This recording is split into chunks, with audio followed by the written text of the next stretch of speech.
नोरमा group, जो सोचता है वो करता है। आपके अपने सपनों का आशियाना।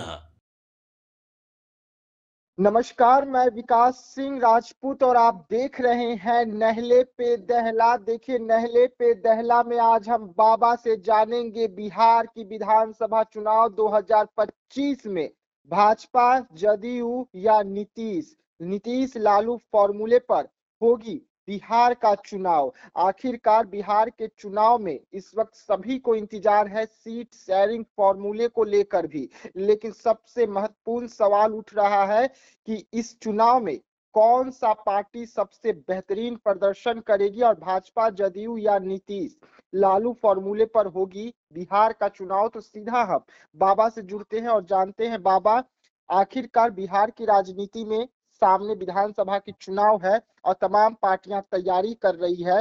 भाजपा या जदयू या नीतीश या लालू फॉर्मूले पर हो जाएगी बिहार का चुनाव?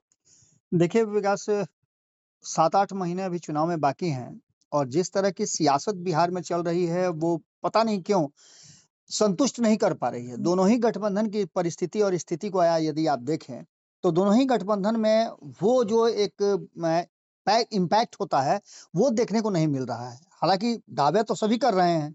आपने देखा होगा कि एनडीए गठबंधन के सभी घटक दल लगातार अलग-अलग राज्यों में अलग-अलग जगहों पे जा करके, चाहे वो प्रदेश अध्यक्ष के स्तर की मीटिंग हो या फिर प्रवक्ता स्तर की मीटिंग हो करके आम जनता को ये समझाने की कोशिश कर रहे हैं कि एनडीए गठबंधन में सब कुछ ठीक-ठाक है।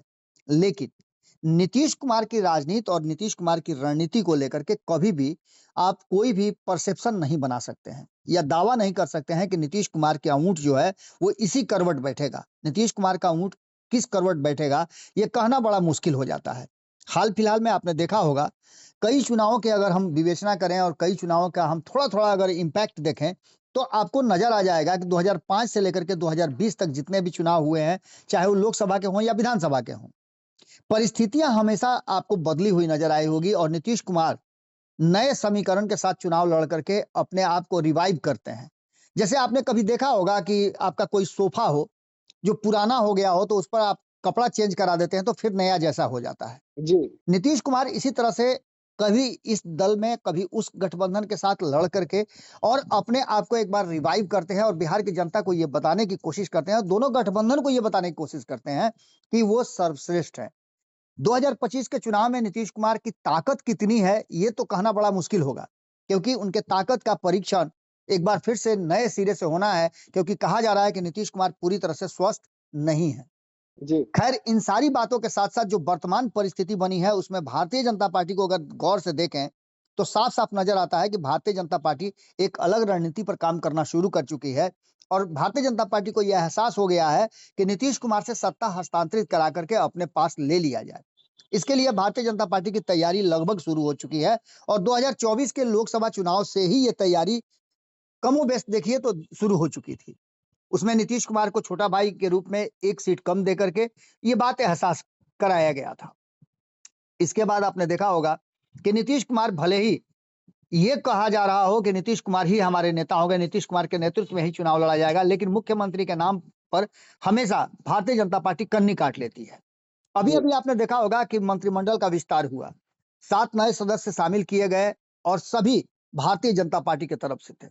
यह सबसे साफ सार्वजनिक बयान था और भारतीय जनता पार्टी का सीधे तौर पे ये एहसास कराना था कि उनके साझेदार जनता दल यूनाइटेड का जो स्थिति है और जुड़ाव है, वो कहीं न कहीं भारतीय जनता पार्टी अपनी शर्तों पे अब आगे की राजनीति करने के लिए तैयारी कर चुकी है।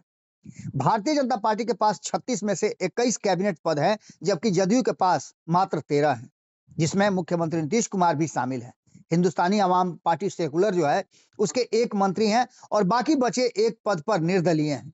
यह देखते हुए कि विधानसभा चुनाव महज चंद महीने दूर है, भाजपा ने जदयू के सामने यह साफ कर दिया है कि अब वह गठबंधन के वरिष्ठ साझेदार की भूमिका में रहेगी। यह विस्तार भाजपा अध्यक्ष जेपी नड्डा के साथ नीतीश कुमार की बैठक के बाद और प्रधानमंत्री नरेंद्र मोदी के बिहार दौरा के बाद तय हुआ। आपने देखा होगा कि जब भागलपुर में प्रधानमंत्री नरेंद्र मोदी आए थे, तो नीतीश कुमार की भाव भंगिमा और जिस तरह का वो एक्ट कर रहे थे, उससे साफ लग रहा था कि प्रधानमंत्री नरेंद्र मोदी के सामने वो नतमस्तक हैं। इस दौरे ने उसकी खासियत और खास करके देखा जाए तो जो शैली है, चुनाव अभियान से जल्दी आगाज का संकेत दिया गया है। साल 2020 का विधानसभा चुनाव एक बड़ा मोड़ था, जिनमें जदयू ने 115 सीटों पर चुनाव लड़कर के मात्र 43 सीटें जीती, जबकि भाजपा 110 सीटों पर लड़ी और 74 सीट जीतने में सफल हुई। यहीं से नीतीश कुमार और भारतीय जनता पार्टी के बीच में डिफरेंसेस साफ-साफ नजर आने लगे थे। विकास, आपको याद होगा, मैं कई बार कहता हूं कि भारतीय जनता पार्टी एनडीए गठबंधन के अपने घटक दलों के साथ जब आगे बढ़ती है तो वो सीधे तौर पे एक बात तो साफ साफ कर देती है कि जैसे ही वो किसी क्षेत्र में प्रवेश करती है तो वहां अपने क्षेत्रीय दलों के जो वोट बैंक है उस वोट बैंक को अपना बनाने की कोशिश करती है। ये अक्सर देखा गया है। तकरीबन 4 दशक तक नीतीश कुमार बिहार की भूमिका में रहे हैं और बिहार में बड़े भाई की भूमिका में रहे हैं।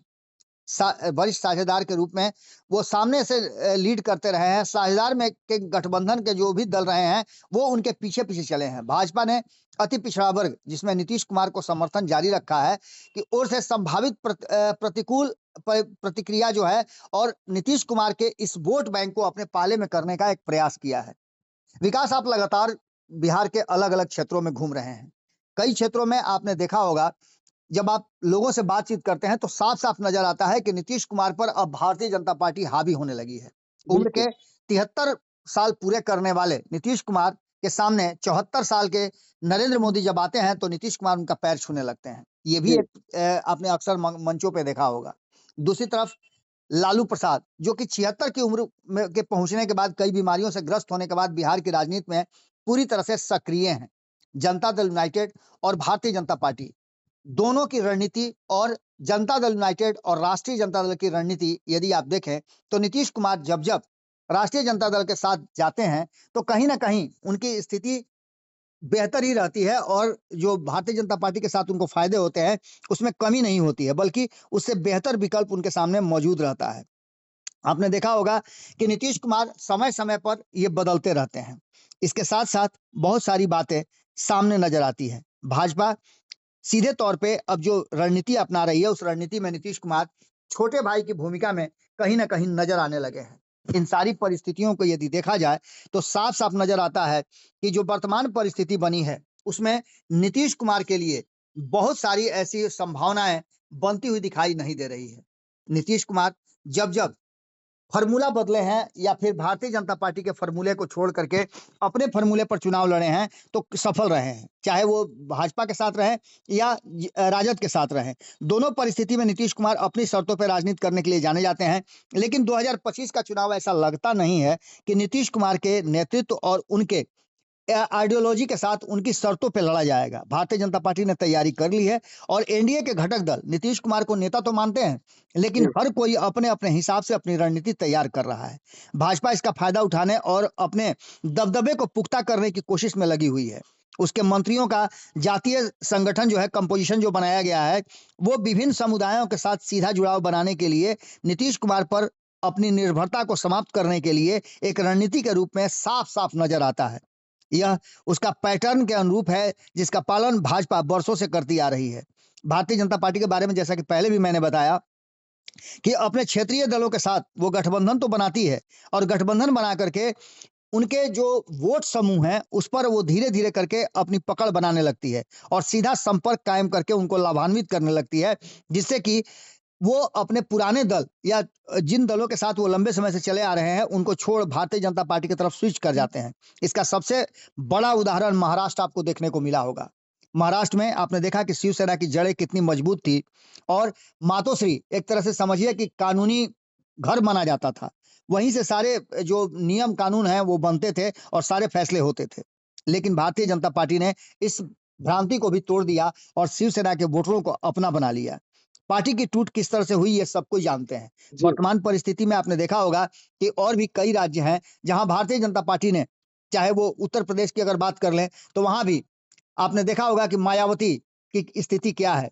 आपने देखा होगा कि अखिलेश को किस हाशिए पर ले जाकर के रख दिया भारतीय जनता पार्टी ने। खैर, इन सारी बातों के साथ साथ जब आगे बढ़िएगा तो एक सबसे बड़ा अहम जो बात सामने आया है वो था वक्फ बोर्ड का। ये नीतीश कुमार के वोटरों में से भले ही 2 ही 3% वोट आता था, लेकिन ये वोट भारतीय जनता पार्टी के लिए भी, नीतीश कुमार के लिए भी और अन्य के लिए भी बेहतर होता था। जब नीतीश कुमार राजद के साथ रहते हैं, तो ये वोट पूरी तरह से 18 का 18% लगभग नीतीश कुमार और जिस गठबंधन में अगर राजद के साथ हैं तो महागठबंधन के पाले में जाता था। लेकिन जब एनडीए में नीतीश कुमार रहा करते थे तो उस 18% वोट का 2 से 3% वोट, लगभग 5% वोट ट्रांसफर होकर के आ जाता था एनडीए गठबंधन में। लेकिन अब जो वर्तमान परिस्थिति बनी है, नाराजगी बनी है, उसमें भारतीय जनता पार्टी या तो इस वोट बैंक से उसे कोई मतलब नहीं है, जैसा कि साफ लग रहा है, या फिर नीतीश कुमार को समझ गई है कि वो मुस्लिम वोटरों को अपने तरफ आकृष्ट करने में सफल नहीं हो पा रहे हैं।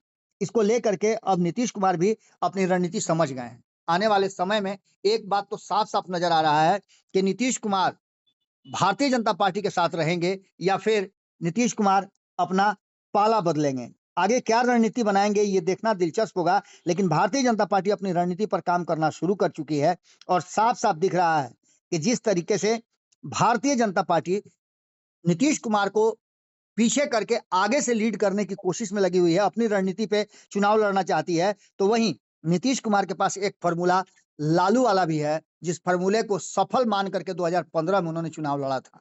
अब देखना दिलचस्प होगा कि नीतीश कुमार किस फॉर्मूले पर आगे की रणनीति बनाते हैं। एक बात तो तय मान के चलिए कि नीतीश कुमार जिस फॉर्मूले पर भी चुनाव लड़े, नीतीश कुमार का होना उस गठबंधन के लिए निश्चित रूप से सत्ता की सीढ़ी तक पहुंचने का एक रास्ता जरूर बनेगा। जी। लेकिन बाबा एक बात तो तय है कि महागठबंधन हो या इधर एनडीए हो, नीतीश कुमार अगर महागठबंधन में जाएंगे तो उनकी सरकार, अगर एनडीए में रहेंगे तो उनकी सरकार। तो नीतीश कुमार बिहार के चुनाव के लिए बेहद अहम है। तो क्या बीजेपी नीतीश कुमार के साथ खेला करने को तैयार है, जबकि नीतीश कुमार सबसे अहम हो जाते हैं बिहार की राजनीति में? देखिए विकास, मैं बार-बार ये बात कह रहा हूं कि भारतीय जनता पार्टी अंतिम समय तक, अंतिम सांस तक, आपने देखा होगा कि जब कोई डूबता है तो नाक तक जब तक पानी नहीं आता है तब तक वो अपने आप को सुरक्षित महसूस करता है, और जैसे ही नाक से ऊपर पानी होने लगता है तो वो अपने बॉडी को छोड़ देता है कि धार के तरफ जाए। भारतीय जनता पार्टी भी इसी तैयारी में लगी हुई है। नीतीश कुमार को अंतिम सांस तक वो चाहती है कि वो एनडीए का हिस्सा बने रहें, लेकिन जो वर्तमान परिस्थिति बनी है, जिस तरह का भगदड़ मचा हुआ है, कल आप लोगों ने ही खबर किया कि जदयू के किसी भी नेता के पास, प्रवक्ता के पास, भले ही वो प्रेस कॉन्फ्रेंस करके ये बताए कि सब कुछ ठीक है, लेकिन जब सवाल उनसे पूछे जाते हैं तो सवाल से भागते नजर आते हैं। आपने कल ही देखा 20 प्रेस कॉन्फ्रेंस छोड़ करके भागना पड़ा जब सवाल उनसे पूछे जाने लगे। जी, तो ये जी। सारी चीजें इस बात की तरफ इशारा कर रही हैं कि कहीं ना कहीं नीतीश कुमार अभी फैसला नहीं ले पाए हैं कि वो क्या करेंगे। नीतीश कुमार भले ही ये कह रहे हों, अभी मैं बार बार कह रहा हूं कि 7-8 महीने चुनाव में देर है, और इन 7-8 महीनों में क्या क्या होगा ये कहना बड़ा मुश्किल है।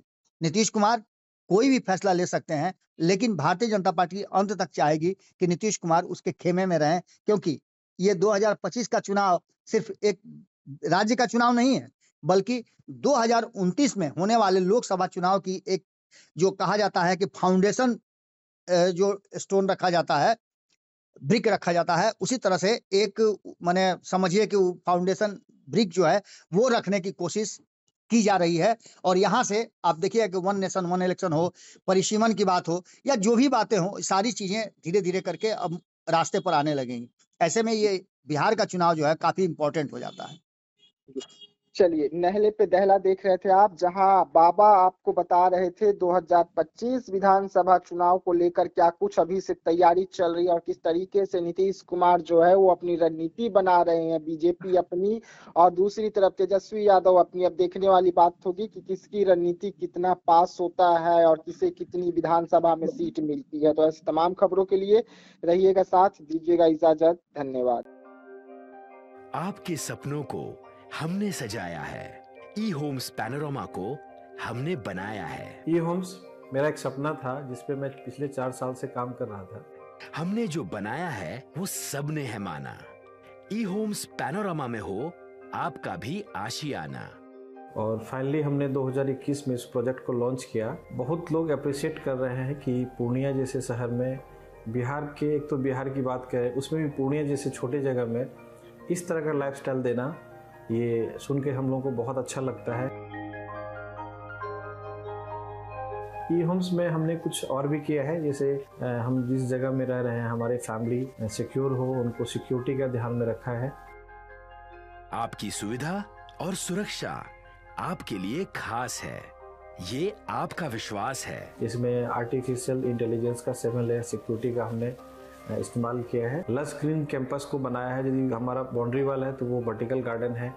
ये जितनी भी फैसिलिटी होता है एक इंटरनेशनल टाउनशिप में ई होम्स है, ये हम लोग विश्वास नहीं कर पा रहे हैं। जो भी हमारे मित्र दोस्त या जो भी हमारे बाहर के बाहर आते हैं तो हम लोगों को बहुत अच्छा सुनने को मिलता है और बहुत अच्छा क्रेडिट मिल रहा है। वो सारा हमने सिर्फ एक बिल्डिंग नहीं बनाया, हमें एक बहुत अच्छा लाइफस्टाइल दिया ई होम्स में, और मेरा एक सपना था जिसको मैं आज फुलफिल होते हुए देख पा रहा हूँ। ये आपका आवास है। ई होम्स पैनोरमा में अब आपका निवास है। E Homes Panorama, luxurious lifestyle redefined. Panorama group, जो सोचता है वो करता है। अगर ये वीडियो पसंद आई और वह बिहार के राजनीति और बिहारियत से सरोकार रखेनी तो सब्सक्राइब बटन दबा के चैनल के सब्सक्राइब कर ली। ओजे एगो घंटी बा, ओकरा बटन दबा देला से कुल सटीक और मारक खबर रुआ मुफ्त में मिल जाई। अगर रुआ पत्रकारिता के हमनी के नया प्रयोग में सहयोग कर चाहतानी तो ज्वाइन बटन दबा दी। पेटीएम नंबर नोट कर ली 9386816700।